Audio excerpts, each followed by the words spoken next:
Assalamualaikum warahmatullahi wabarakatuh. Hadirin ma'asyiral muslimin rahimakumullah. Kita akan membahas yaitu tentang dari aib menuju yang gaib. A'udzubillahi minasyaitonirrajim. Bismillahirrahmanirrahim. Man taraka minal jahili syai'an man aroda ayyakdusa bil waqti ghayra ma adharahullahu fihi, yang artinya sangatlah dungu orang yang menginginkan terjadinya sesuatu yang tidak dikehendaki Allah pada suatu waktu. Seperti begini, orang yang mendapat pencerahan cahaya misalnya, Allah akan semata-mata menerima dan memahami sesuatu sebagaimana adanya, serta menyadari sesuatu sebagaimana penampakan dan menimpekresi dengan kesadaran serta keridhaan.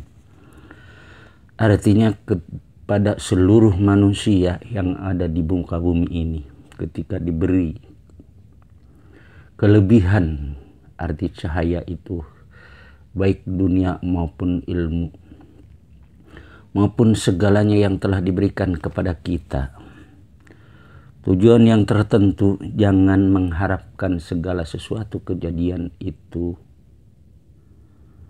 yaitu dengan kehendak kita sendiri, melainkan harus sekehendak Allah Subhanahu wa ta'ala. Ketika kehendak kita itu didorong dengan hawa nafsu, melainkan kalau dari Allah itu yang sebenar-benarnya dengan keadaan yang paling sempurna. Ihalatuka a'mala ala wujudi parogi min ru'unati nafsi, yang artinya menunda beramal soleh guna menantikan kesempatan yang lebih luang, termasuk tanda kebodohan diri. Kalau saja kita diberi keleluasan oleh Allah Subhanahu wa ta'ala, baik di dalam kehidupan yang seperti tadi, yaitu contoh kita diberikan rezeki, ada keinginan kita untuk mengeluarkan contohnya zakat atau yang lainnya, atau kita bersedekah kepada orang-orang yang tak mampu, yang disebut fakir. Kalau miskin, mungkin kita semua termasuk miskin. Yang diutamakan yaitu kepada fakir atau yatim piatu atau yang membutuhkan pertolongan kita. Kalau saja kita selagi diberi keleluasan oleh Allah, jangan ditunda. Karena itu cahaya atau rizki namanya, atau kelebihan atau karomah, itu melainkan untuk diamalkan, jangan ditunda. Jangan ditunda lagi, karena tujuan daripada menunda itu akan dirasuki oleh syaitan yang terkutuk, yang akhirnya uang habis, harta atau dan sebagainya yang lainnya tidak termasuk di jalan golongan-golongan untuk beribadah, karena kita menunda kesempatan yang baik, pemberian dari Allah tersebut. Seperti berikut ini, la tatlub minhu ayyukhrijaka min halatin liyasta'milaka fima siwaha falau aradda lasta'malaka min ghairi ikhraji. Jangan meminta kepada Allah supaya engkau dipindah dari sesuatu kepada hal keadaan seperti hal keadaan yang lain. Contohnya, sekiranya dia menghendaki yang demikian, dia tentu telah memindahkanmu tanpa mengubah keadaanmu sebelumnya. Makanya, kenapa kita diberi keleluasan oleh Allah, baik ilmu, baik rezeki, atau seperti yang lainnya. Ketika kita diberi, jangan meminta kepada Allah, ingin ini, mengamalkan ini, ingin mengamalkan itu, ingin mengamalkan ini, supaya kita langsung untuk mengamalkannya. Karena Allah akan mengubah diri kita dari makom-makom tertentu. Karena kalau saja kita ngejedog aja di situ, itu tidak ada kemajuan. Ibarat kita usaha, kalau saja hanya seharian seperti itu aja, namanya itu karomah atau makom. Apakah kita masih mau mengurusi makom? Orang-orang yang sudah sampai kepada hak Allah Subhanahu wa Ta'ala masih menguruskan itu. Pengen disanjung, misalnya kita punya pangkat, pengen disanjung kita di atas namakan kiai, ustadz, ulama, atau profesor, dokter, ini itu. Buat apa kalau kita hanya sekedar itu? Kata Allah, kau tidak akan kupindahkan karena engkau selalu ngurusi itu, bukan kepadaku. Maka dari itu, orang-orang yang tercerahkan melihat kesempurnaan di dalam setiap keadaan dan situasi yang Allah berikan, yaitu di dalam kondisi sehat, bukan di dalam kondisi tidak sehat. Maka Allah memberi keleluasaan buat kita, baik mengamalkan segala sesuatu itu ketika kita lagi baik hati, misalnya baik keadaan. Jangan sampai kita kalah dengan iblis laknatullah yang akan mengajak kita ke jalan yang tidak baik. Seakan-akan banyak sekali orang yang terjerumus mengurusi dunia. Duit banyak di kantong misalnya, istri sudah terpenuhi, anak sudah kecukupi, semuanya sudah dijalani, masih ada sisa di diri kita. Kita pasti di dalam hati, kemanakan uang ini? Kalau kita melihat yang tadi, pencerahan dari Allah Subhanahu wa Ta'ala, yang sudah jelas-jelas menunjukkan bahwa itu jalankanlah di jalanku, supaya aku bisa mengekatmu tanpa sepengetahuan engkau. Kadangkala kita selalu minta kepada Allah. Bahkan kata Allah, kalau kau selalu minta kepada aku, tidak akan kupindahkan dari makom itu. Baik makom ilmu, makom harta, makom isna pengetahuan, pencerahan yang lain dan sebagainya. Ma'asyiral muslimin rahimakumullah. Ma'aradat himatu syaliki ayin takifa inda ma kusifa laha ila wanadathu hawatipul hakikotil ladzina tatalubu ammaka wala tabarrajat dawahirul mukawwanati illa wanadathu haqqatikuha innama inna nahnu fitnatun fala takfur. Bila semangat seseorang salik ingin berhenti pada sebagian yang tersingkap baginya,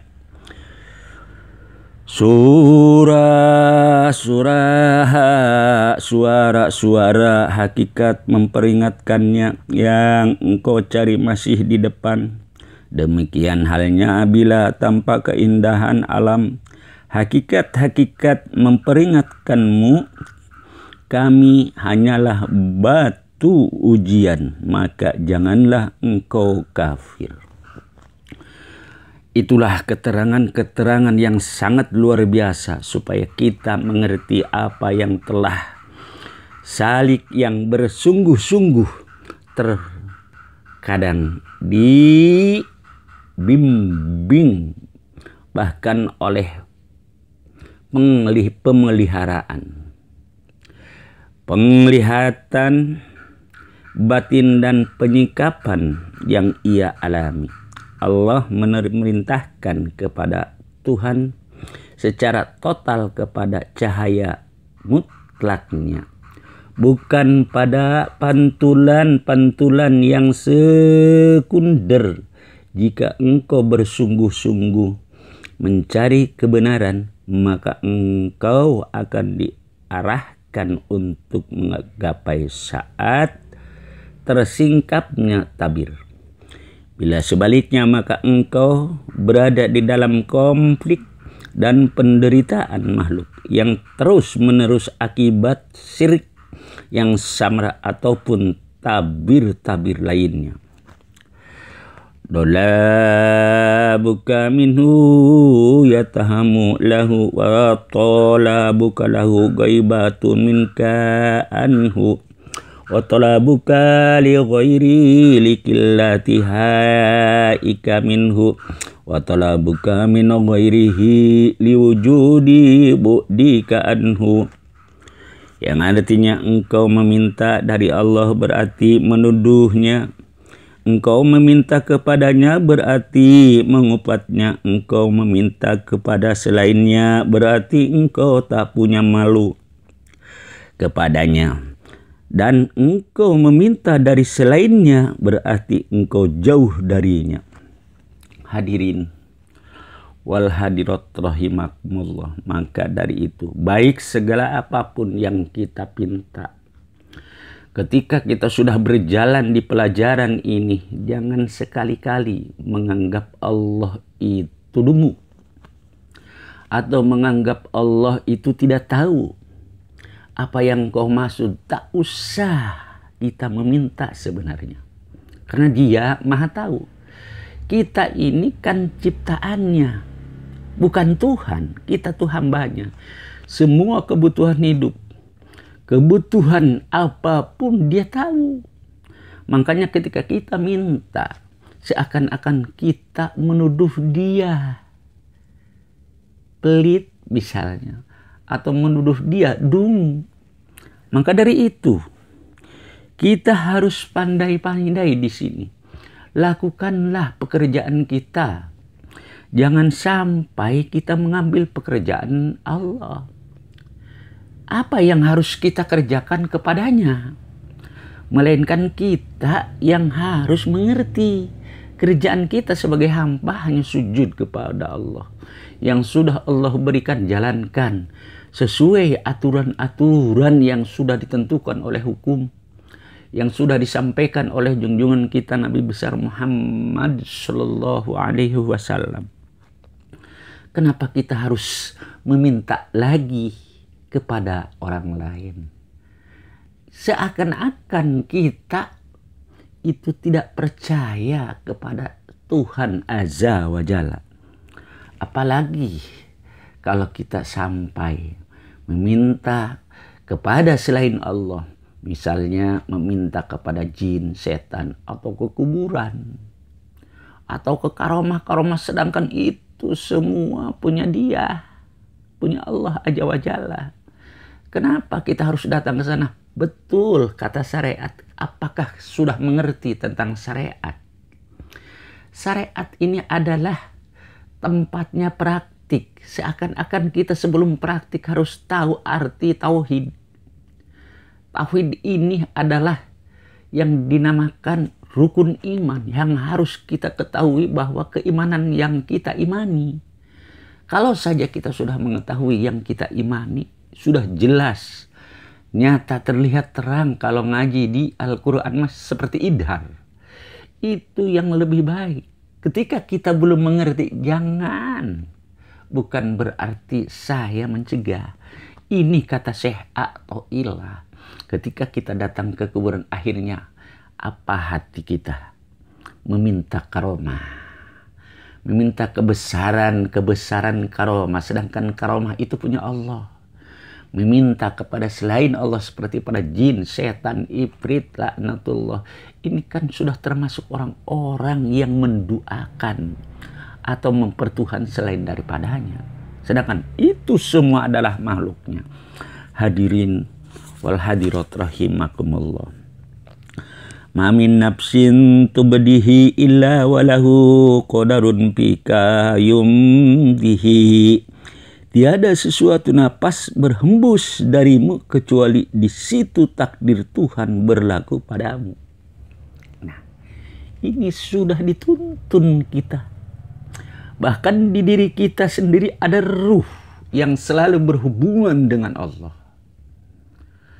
Takdir ruh yang selalu mengajak kita sujud kepada Allah. Jangan sampai kita sujud kepada selain Dia. Semua eksistensi tunduk pada hukum dan ketetapan Allah Subhanahu wa Ta'ala. Yang ada di bumi, yang ada di langit, yang ada di alam maksar, yang ada di alam malakut, semuanya tunduk pada Allah. Karena itu semua ciptaannya. Maka dari itu hadirin wal hadirat rahimakumullah, kita semua yuk belajar untuk mencapai yang disebut ilmu ma'rifatullah wa ma'rifatur rasul.